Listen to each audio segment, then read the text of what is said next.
On n'a plus qu'à câbler. Alors il faut installer certains appareils.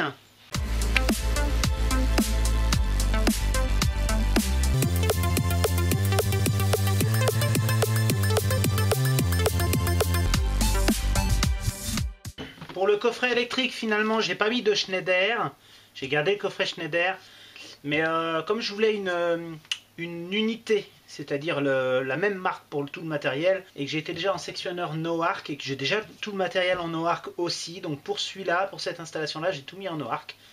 J'ai un disjoncteur 20 A pour le AC-IN, pour la partie groupe électrogène.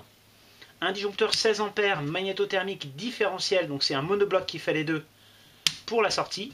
Je vais vérifier dans la notice de mon installation si c'est bien ça qu'il fallait, parce que des fois il y a des petites subtilités chez mon client, donc je vais envoyer un petit mail. Ça c'est le sectionneur courant continu 63 A pour les panneaux solaires et le parafoudre associé. Donc on a bien une partie DC, une partie AC.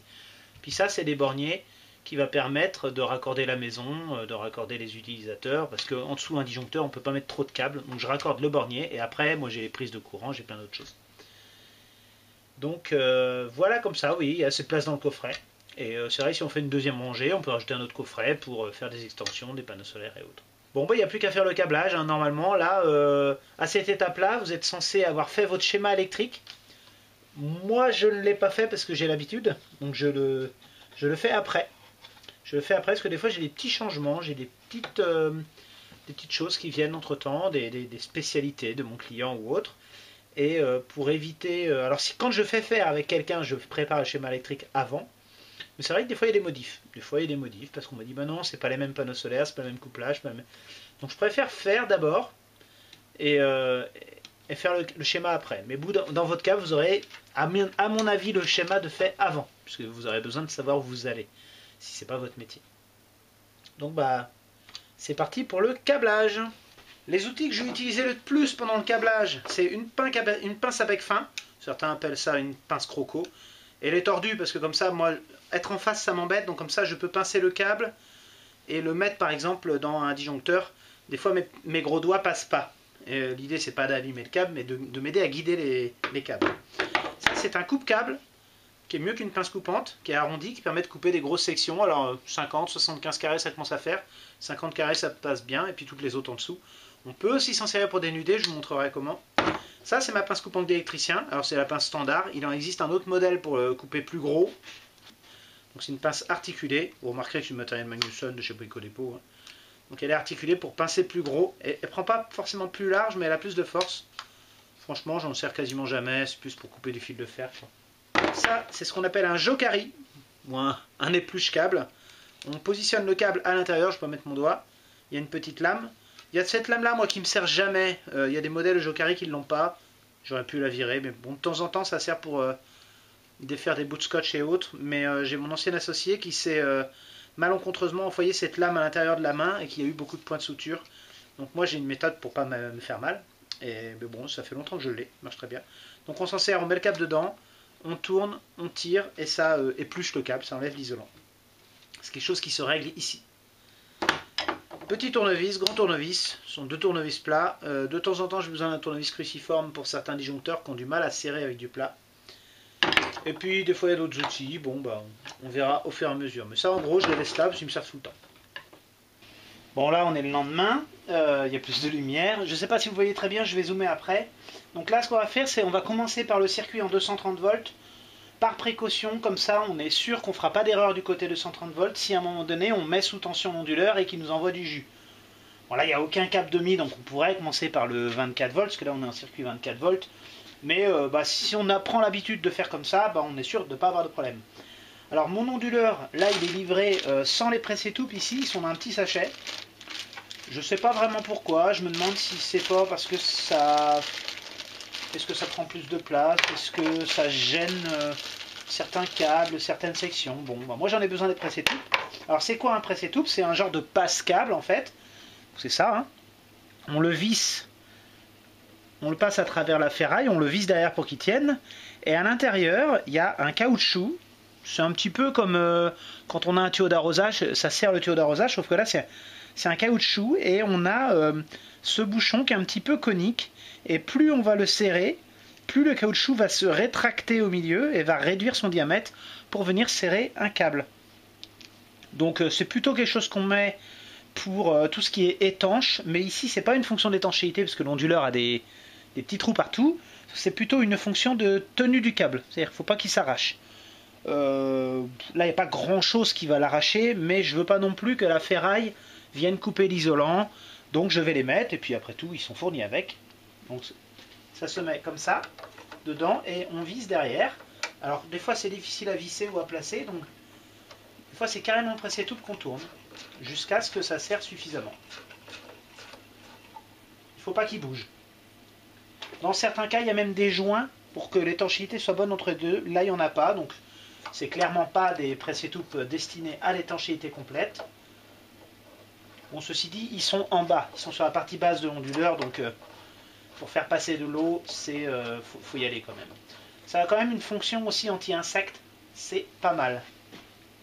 Bon là c'est juste parce qu'il fallait que je finisse d'équiper mon onduleur. J'ai commencé à câbler un certain nombre de choses et je vais vous montrer comment j'ai fait. Alors, j'utilise des câbles souples pour câbler la plupart des choses. Moi mon onduleur c'est un 3,5 kg mais j'utilise quand même du 6 carré. Je ne veux pas sous-dimensionner les câbles parce qu'il n'y a pas d'autres protections électriques qui vont protéger les câbles. Le temps d'aller au disjoncteur, il faut une section suffisante et après tout je dispose de 6 carrés et au moins on n'a pas de perte sur ce niveau-là. En partant des disjoncteurs, en fonction de leur calibre, on peut partir en 2,5 mm² si on le souhaite. Mais étant donné qu'ici on va de toute façon alimenter un autre coffret, on partira aussi en 6 carrés, voire même en 10 si on a de la longueur. Alors, comment je dénude et je raccorde? Alors je vais vous montrer ça plus près. Non, on va commencer par la prise de courant. Donc là il y a un câble qui est déjà installé. Comment j'ai fait? Eh bien moi je veux que mon câble soit... je veux voir le câble derrière, je ne veux pas voir les conducteurs. Donc il faut que l'isolant de mon câble reste un petit peu et dès qu'on arrive dans la prise il ne faut plus d'isolant. Alors cette prise elle peut se défaire comme ça, hein. On va s'en servir. L'idée c'est de dénuder et de raccorder et on va passer le câble. Alors moi comment je dénude? J'utilise le Jokari. Je sais que ma longueur de dénudage doit être suffisante mais pas trop. Comme je veux faire une petite boucle pour arriver jusqu'à la prise, hein, comme celui-ci, vous voyez on a une prise qui est là, qui est déjà raccordée. J'ai besoin de faire une petite boucle avec les conducteurs. Donc il faut que mes conducteurs soient un petit peu plus longs pour pouvoir faire la boucle. Donc à peu près comme ça. Donc je vais dénuder à partir d'ici. J'utilise, vous voyez, avec le ressort là, il y a une lame là. Je positionne le câble au bon endroit, je relâche. Alors il me semble qu'il est un petit peu trop serré, puisque tout à l'heure, si c'est trop serré et que la lame sort trop, elle va abîmer l'âme du câble. Donc je vais desserrer un petit peu, voilà. Si c'est trop desserré, ça ne va pas rentrer assez loin dans l'isolant et ça ne va pas couper. Je fais un tour comme ceci. C'est une petite lame qui pivote sur un axe, donc une petite lame triangulaire qui se met dans l'axe de la rotation. Hop, une fois que j'ai fait un tour, eh bien je ne sais pas si on voit, mais je vais... C'est coupé. Voilà, alors, mon tour n'est pas tout à fait complet, il faut que je finisse. Voilà, bon je peux même en faire deux. Et après on va pousser. Parce que si on tire, on va avoir le problème avec la lame. Si je fais comme ça et que je tire, je peux m'éventrer, alors que si on pousse et qu'il n'y a rien en face, et qu'on y va doucement, on peut même tenir le câble comme ça si on a peur que la lame s'enfonce trop loin. On pousse, si on sent qu'il y a du cuivre ou il y a quelque chose qui racle, eh ben on retient comme ça un peu. Ou on règle. Mais là normalement je suis bon. Hop. On va avoir un câble qui est fendu sur la longueur et sur le diamètre. Et on va faire ça. On peut le faire, on peut tourner comme ça. Et on va avoir accès à une petite boursouflure. Alors soit on y arrive à la main, soit on fait avec une pince sans abîmer. On va pincer et on va ouvrir le, vous voyez, on va ouvrir l'isolant comme ça. Normalement on doit pouvoir ouvrir tout le tour. Si ça marche pas, bah on ouvre plus loin. Hein. Il n'y a pas de... On peut faire comme ça aussi. Moi d'habitude j'ouvre tout le tour. Et après je tire sur l'isolant. Et je le jette. Alors ces conducteurs là, il va falloir les dénuder. On les dénude approximativement de 1 à 15 mm, de 1 cm à 1 cm 5, c'est souvent marqué 12. C'est écrit sur les disjoncteurs souvent, hein. Je ne sais pas si c'est écrit sur les miens. Je vais regarder la prise. 13 mm, vous voyez c'est écrit là. Donc là ce sont des prises où on clip le fil rigide dedans. C'est pour ça que j'ai pris un câble rigide. Certaines prises ont une vis pour serrer du souple, et si vous avez que du souple et que vous avez des prises pour le rigide, bah, il faut mettre des embases et on va voir après. Donc pour dénuder, soit vous achetez une pince à dénuder qui vient pincer pile poil le diamètre et qui tire automatiquement. Alors je peux vous en montrer une, remarque.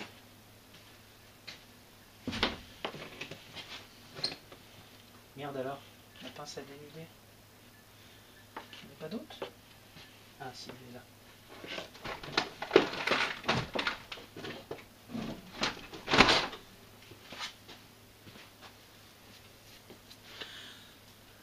Donc moi c'est une pince dont je me sers jamais en fait. Ça ressemble à ça, toute la partie dénudée, peigne à dénuder, mais qui est sur une seule pince et ça tire en même temps. Donc ça calibre le câble directement. Moi je m'en sers jamais, mais je vais vous montrer. Donc là on a les sections de câble 0,75, 1, 1,5, 2,5, 4, 6. Donc moi je suis sur du 2,5. Je vais faire avec la terre, admettons. Il faut passer le câble dans le 2,5 là, ici, on appuie et on tire. Alors on peut faire une petite rotation et on tire. Voilà. Mais on voit que ça fait quand même une petite... Ça abîme un petit peu l'âme du câble. On peut le faire avec le 1,5 si on veut. On va voir avec le 1,5. Ah, ça coupe à peine. Ah, ça marche pas très bien. Il faudrait faire avec le 2,5. Alors moi, j'utilise jamais ça parce que j'ai vraiment l'habitude. Je fais autrement. Je prends juste une pince coupante. Je fais un petit coup comme ça, un petit coup comme ça. J'appuie légèrement sur le plastique et je tire. Et franchement, j'ai pas plus de marque qu'avec la pince. Donc je suis habitué, je fais ça, j'appuie pas fort, je garde ma main à l'intérieur, vous voyez, pour pas écraser complètement. Là, si j'appuie à fond, il reste du... Pour maîtriser la pression que je mets. J'appuie légèrement sur le plastique, ça fait clic, clic.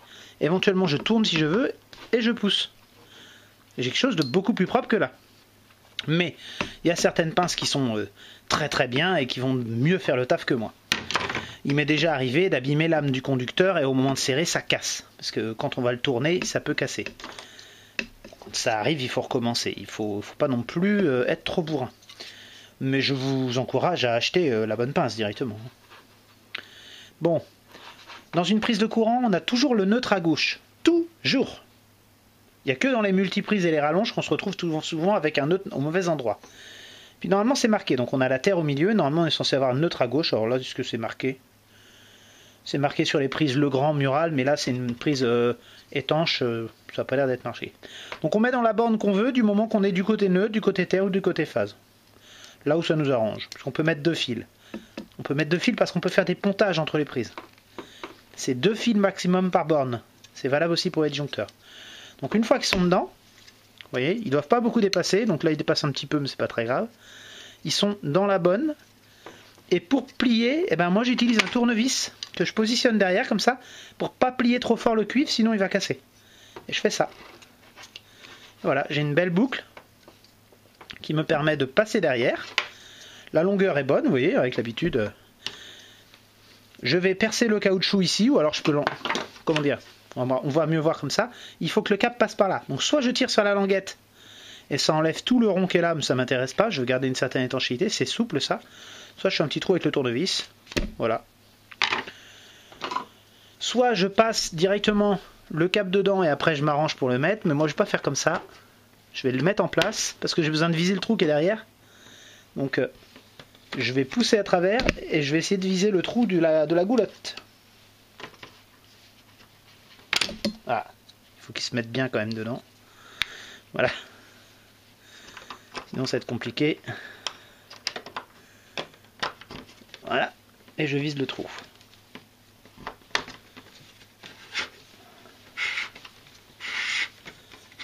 Et j'arrive en face et j'appuie, ça clip tout seul. Toc.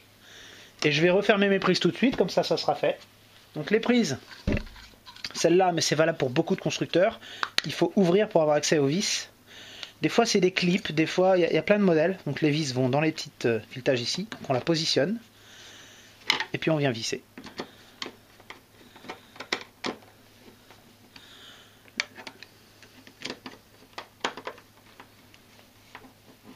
Voilà. Il y a des petits joints derrière, donc normalement ça reste étanche. On positionne, on lève, on visse. Alors là je mets un câble par prise parce que c'est des prises de puissance quand même. On a besoin de prendre du jus dessus. Je pourrais les ponter entre elles mais j'ai pas envie. Je veux vraiment que chaque prise soit indépendante. Bon bah il me reste à dénuder le reste. Donc je garde le câble pour éviter d'avoir des conducteurs qui se baladent. Et à rentrer dans le coffret, bah, il faut qu'il soit épluché. Donc je fais mon coup de jokari. Toc. Et je l'épluche. Je fais attention parce que j'ai mal au doigt. S'il me retrouve à faire mal au doigt en dénudant, ça va faire bizarre. Alors comme j'ai réglé, je l'ai réglé puis il épluche à peine assez profond. Donc je vais resserrer un tout petit peu. Voilà. Sinon il me donne du fil à retordre et je risque d'abîmer le câble à la fin. Donc des fois il faut finir à la pince. Si on veut pas faire... faut pas trop abîmer le câble non plus. Et si ça veut pas venir, pince plate. Vous pincez le caoutchouc là, vous roulez. Vous tirez si vous voulez, mais rouler c'est bien aussi. Des fois, au bout d'un moment, il finit par coulisser. Normalement, il a commencé à rentrer dedans là-bas. On n'est pas obligé de se faire mal pour dénuder un câble non plus. Voilà. Hop. Je vérifie mes longueurs. Voilà, donc ce câble-là, il va aller à l'intérieur. Mais il va falloir qu'il ait la même longueur que l'autre. Vous voyez, je ne l'ai pas raccordé l'autre.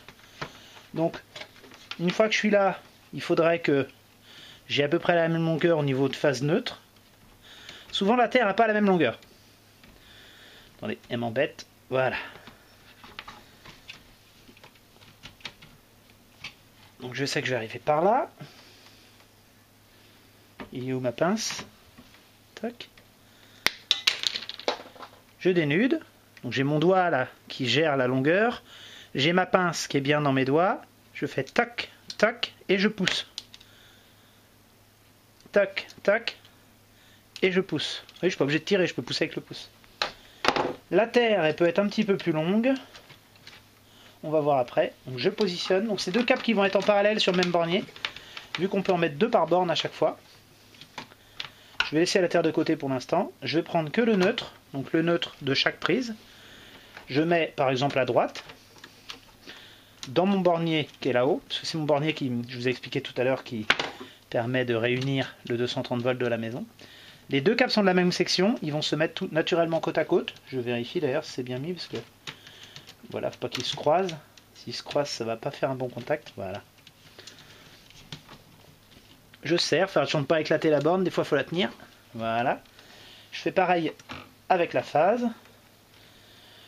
Donc là j'ai le choix, soit je les mets sur les bornes du centre, soit là je vais mettre tout à droite.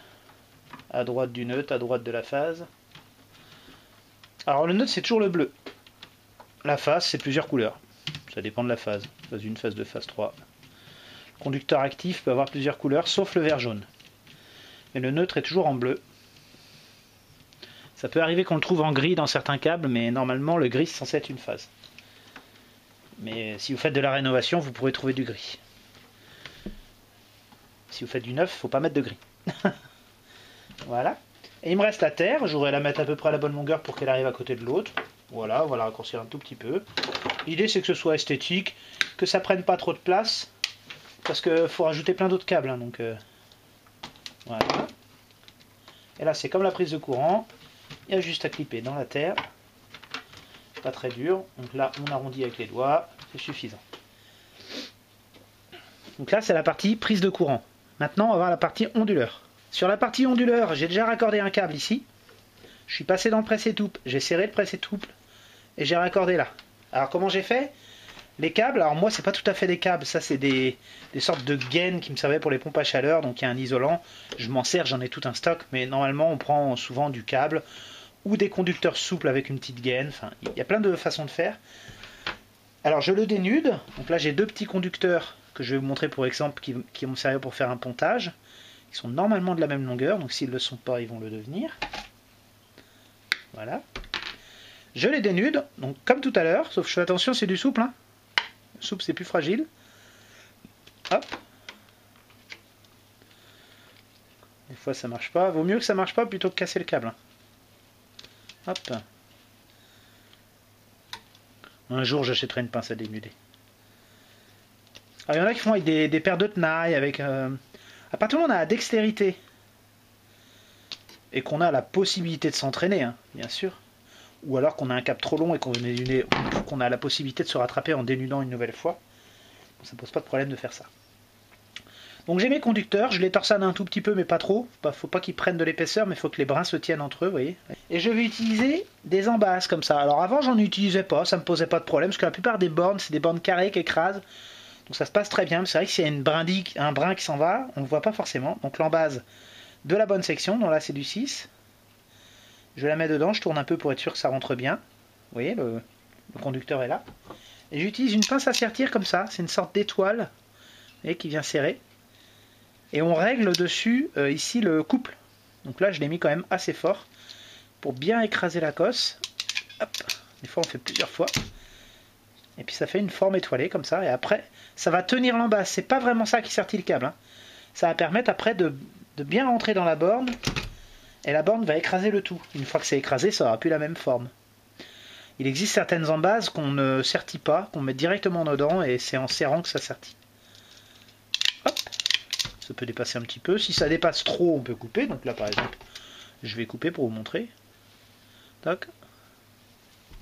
Faire attention de ne pas envoyer des bouts de cuivre dans l'onduleur. Pareil de l'autre côté. Petite embase. Alors c'est très compliqué de trouver des embases à acheter. Hein. Moi, souvent c'est des sachets, il n'y en a jamais assez dedans. Il y en a 25, 50, mais en fait, là il en faut beaucoup. Il faut bien anticiper. Si vous ne voulez pas utiliser d'embase, si vous ne voulez pas utiliser de pince à sertir, bah, utilisez que du rigide dans ce cas-là. Mais vous allez voir que le rigide il va vous poser des petits soucis au niveau des câbles batterie. Donc voilà, donc j'ai mes deux câbles de sertie qui vont aller là. Je vous montre après. Et là pour le câble, donc là j'ai fait le AC out. Voilà, j'ai raccordé le AC out de l'onduleur sur le différentiel. C'est un différentiel magnétothermique. Il me reste à raccorder le AC in sur le magnétothermique ici. Donc j'y vais. Je passe dans le presse-étoupe qui n'est pas serré. Donc je peux vérifier si je veux. Et c'est là qu'intervient.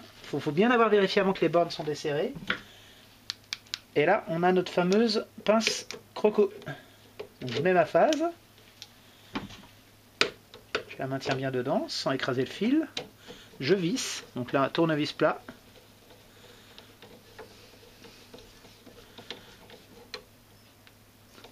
Pas trop fort pour pas dessouder la borne, parce que la borne est soudée sur la carte. Il faut bien analyser la qualité de la carte avant, la qualité de la soudure. Si c'est un onduleur bas de gamme où tout risque de s'arracher, bah on serre moins fort. Normalement, si vous regardez dans les notices, on est censé avoir un couple de serrage et d'avoir que des clés dynamométriques. Mais c'est un enfer à faire. Moi, je suis habitué à acheter du disjoncteur. Je fais comme ça. Parce que la clé dynamométrique que j'ai, c'est plutôt une clé pour les gros boulons, vous voyez. Pour les pales d'éoliennes, pour les moteurs, pour les tournevis. Alors, vous pouvez en acheter un tournevis dynamométrique. Si vous voulez faire les choses mieux que moi, vous pouvez. Donc je vérifie que je n'ai pas inversé phase neutre, ainsi de suite. On a bien phase, terre, neutre. Je pousse un petit peu mon isolant, parce qu'il était un peu parti, et je serre mon presse et tout. Normalement, ça bouge plus. Là. Et ce câble-là, il va être raccordé ici, parce qu'il va être alimenté par le réseau par le dessus, et moi je veux le raccorder en dessous. Donc j'ai mes câbles ici, phase neutre. Neutre à gauche. Alors là, c'est un neutre à droite.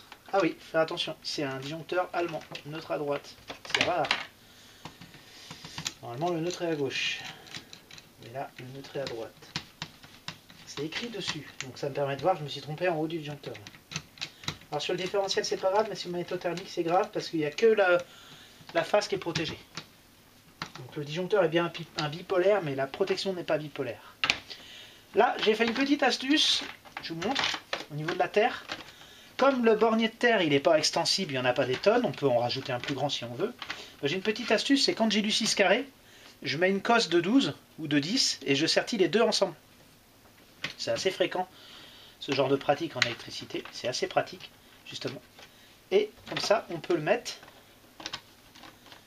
dans une borne qui est destinée aux 16 carrés, entre 13 et 15.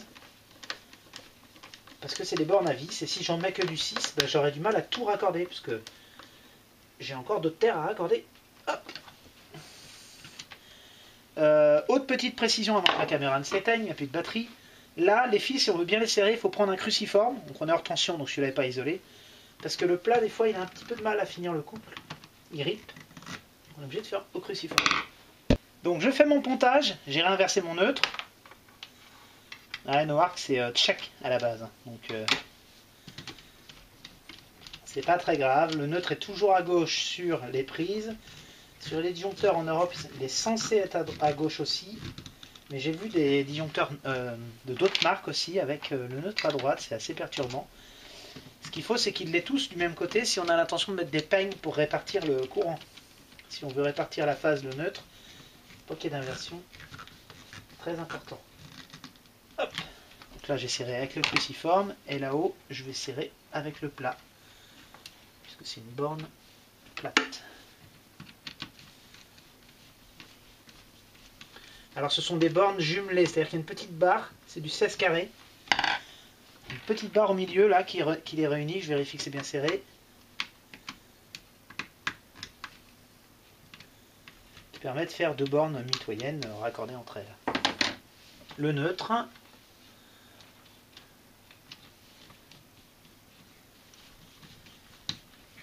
Et voilà, le 230 volts est fini. Il ne sera plus qu'à faire l'alimentation en haut et la maison en bas. Ça c'est sur place. Pour la terre, c'est un peu le même combat. J'ai mis en commun deux fils de 6 carrés pour aller dans la borne, parce que j'économise des bornes. Il va falloir que je raccorde l'onduleur régulateur solaire à la borne de terre. Là, mon onduleur, il a une vis en M8. Alors, il a déjà deux fils de terre en 6 carrés. On pourrait s'abstenir de mettre celle-là. Mais là, qui peut le plus, peut le moins. Donc, j'utilise... Là, je suis en 2x6, donc ça fait 12 mm². Je suis obligé de passer en 16, mais je vais sortir en 10. Il faudra écraser suffisamment. C'est une cosse M16 8. 16, c'est la section du câble. 8, c'est le diamètre du trou. Et le 8, il passe dedans, là. Donc, je le mets, je fais attention au brin. Et j'utilise une pince à sertir, comme celle-ci, qui va sertir très très fort les grosses cosses. Et là, il y a un réglage avec les sections. On appuie et on fait bouger les molettes pour avoir la bonne section. Donc, moi, c'est une pince manuelle. La pince électrique étant très chère. Je positionne bien. J'arme. Je vérifie bien que mon câble est dedans. Donc là, comme il est tombé, ça tombe bien que je vérifie. Ça m'est déjà arrivé. Il n'y a pas de brin qui sortent. Je tiens le câble et je serre. Alors moi, comme je tiens le câble en même temps, j'appuie contre mon l'aine, contre ma hanche. Mais je peux faire contre le ventre, contre une autre part, pour faire levier. Sinon, c'est trop dur. Hop. Donc là, je sertis à 10. Souvent, je sertis 2 fois. Mais une fois, normalement, c'est suffisant. Vérifie que la cosse elle tient bien. Et là, il faut isoler. Alors, soit vous n'avez pas le choix, vous mettez du scotch. Sinon, vous pouvez acheter ces petits manchons avec cette pince. Donc, c'est une pince Elvia et des manchons Elvia, H-E-L-V-I-A. Vous allez sur le site internet de Elvia, vous pouvez acheter des manchons qui sont en pouces, mais bon, vous allez vous débrouiller, ou en millimètres. Vous les positionnez sur cette pince. Moi, c'est la pince la plus utile qui correspond, c'est la KY3.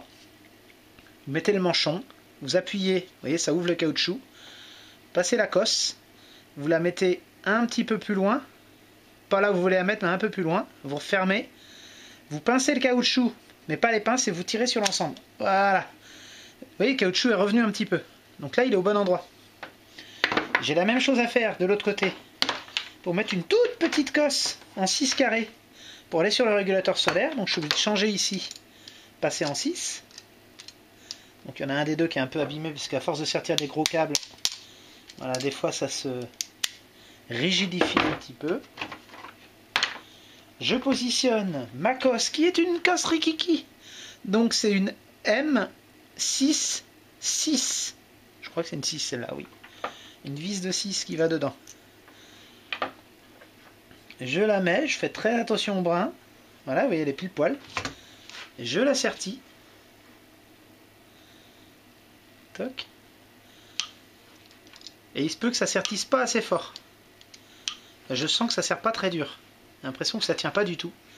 Donc ce que je vais faire, c'est que je vais utiliser une autre pince. Je vous montre une autre pince. C'est des pinces pour sertir des cosses plus petites. Et là, comme c'est de la cosse de toute petite gamme, c'est vraiment de la mini cosse, donc c'est vrai que c'est plutôt fin.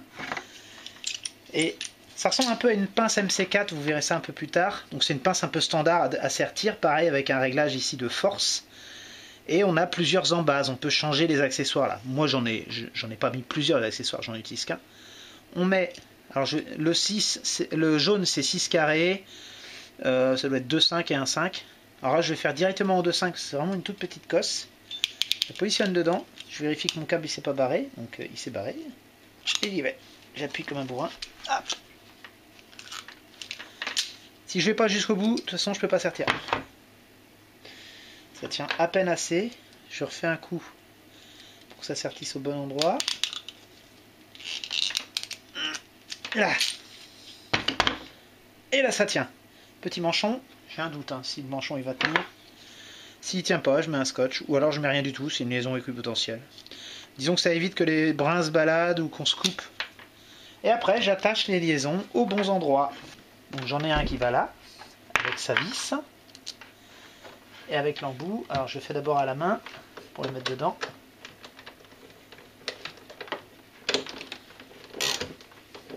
Je fais attention à ce que la cosse ne remonte pas, parce que quand on serre souvent, ça déplace la cosse. Là mon câble il va aller au bon endroit. Et on va aller mettre la deuxième cosse. La deuxième cosse c'est là, avec cette vis là. Et c'est une clé. Alors c'est une clé Allen, non, moi j'utilise une Torx, mais je pourrais prendre une Allen parce qu'elle est très longue et elle me permet, vous voyez, de passer la goulotte sans m'embêter. Quand on voit qu'il y a beaucoup de couples à mettre et qu'une clé comme ça suffit pas, bah on prend une clé Allen tout court. La clé Allen c'est ça, c'est hexagonal, alors que Torx, vous voyez, c'est une étoile. Moi j'utilise souvent celle-là, mais quand j'ai besoin je prends ça. J'ai mes petites habitudes. Là, je peux serrer plus fort là. Et puis il me reste à raccorder la terre dans le coffret. Donc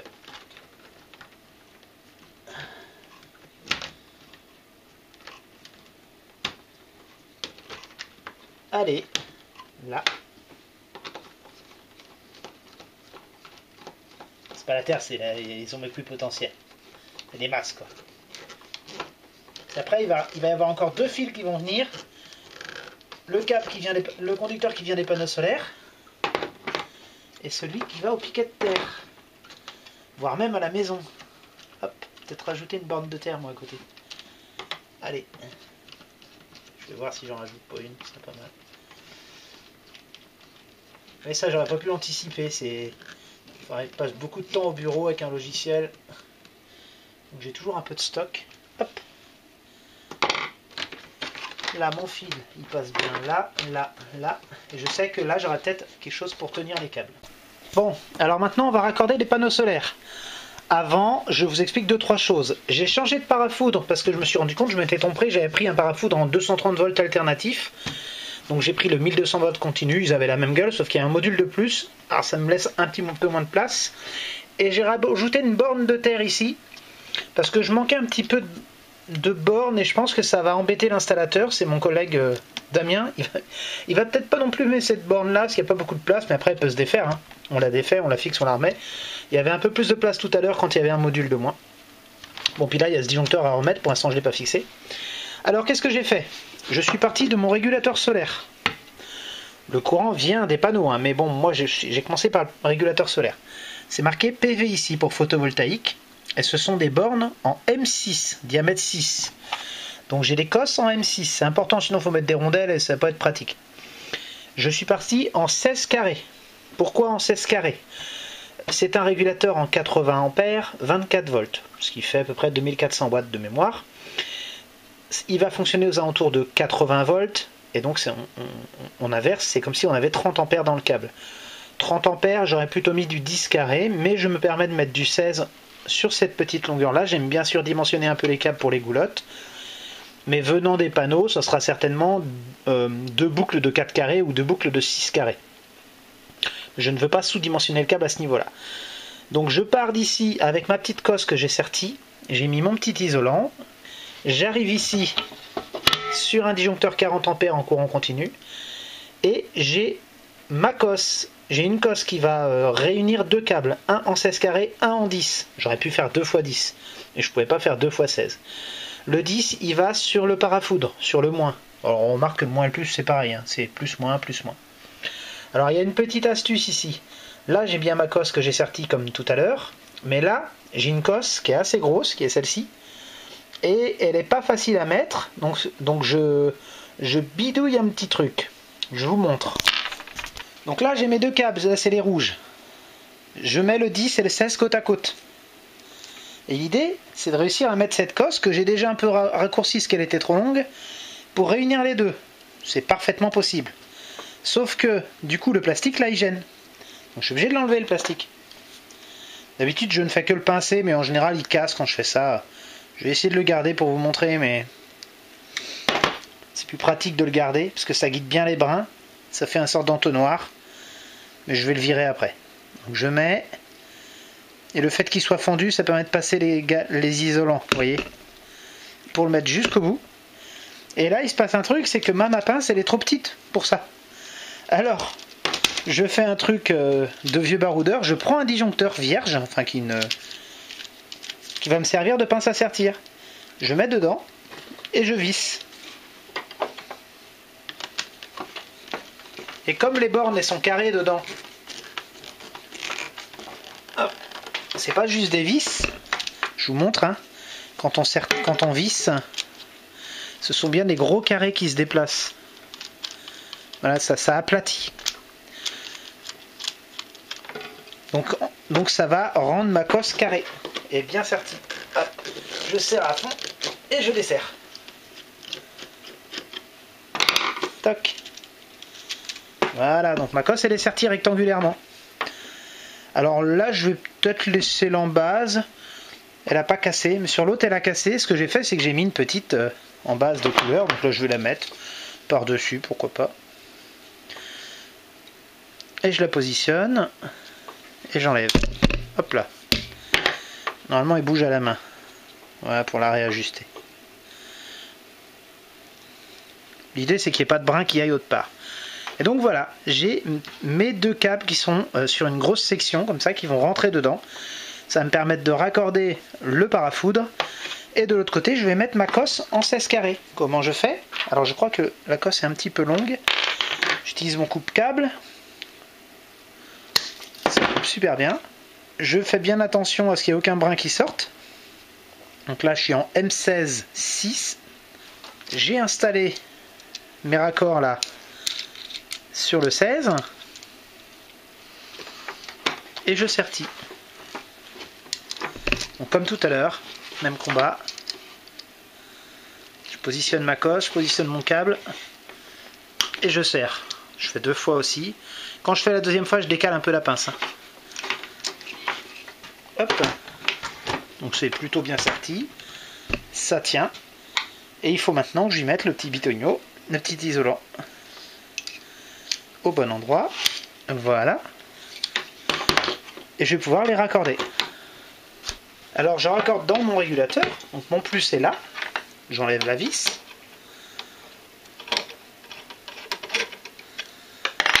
Je passe ma cosse dans le presse-étoupe. Normalement elle doit passer. Si elle passe pas, si vous avez un très très gros câble, bah vous passez le câble avant, vous sertissez après. Mais moi je savais que je passais là avec l'habitude. Voilà, je visse. C'est un fil rouge, c'est pratique, je sais que c'est le plus. Faut pas faire d'inversion de polarité. Et je serre assez fort mais pas trop. Hop. Je serre mon presse-étoupe pour que ça bouge. Là je referme temporairement. Et je vais aller raccorder le reste au disjoncteur. Donc là pour raccorder au disjoncteur c'est un peu compliqué, c'est pour ça que je l'ai pas fixé pour avoir la liberté de le passer dedans. Et comme j'ai changé de parafoudre, l'autre parafoudre il se raccordait par le dessus, celui-là il se met par le dessous. Donc je suis obligé de raccourcir mes câbles. Hein. Pour ça je prends mon coupe-câble, je coupe à la longueur qui me va bien. Et je m'en sers aussi pour dénuder. Alors je peux utiliser le jokari. Moi j'ai l'habitude de dénuder comme ça, vu que c'est un gros câble. Hop, comme avec la pince plate, sauf que là j'appuie légèrement et je tourne parce que c'est arrondi. C'est parfois un peu plus costaud. Voilà. Je remets la cosse blanche. Bien attention qu'il n'y ait pas de brin qui tourne autour. Je sertis. 2 fois, voire même 3 si c'est possible. Voilà. Ça dépasse un peu donc j'en enlève avec le coupe-câble. Et je vais pouvoir le passer. Alors là j'ai une petite... faut que j'enlève ça, ça me gêne. J'ai bougé la barrette de terre aussi parce que ça me gênait. Et je vais aller raccorder du bon côté dans mon disjoncteur. Et puis il rentre très bien parce que je l'ai déjà testé dans l'autre.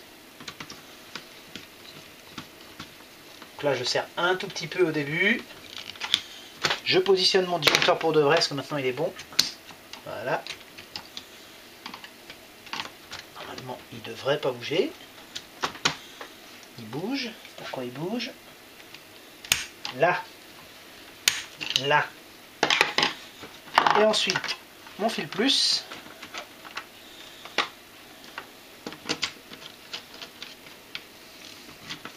Donc là, je le serre à fond.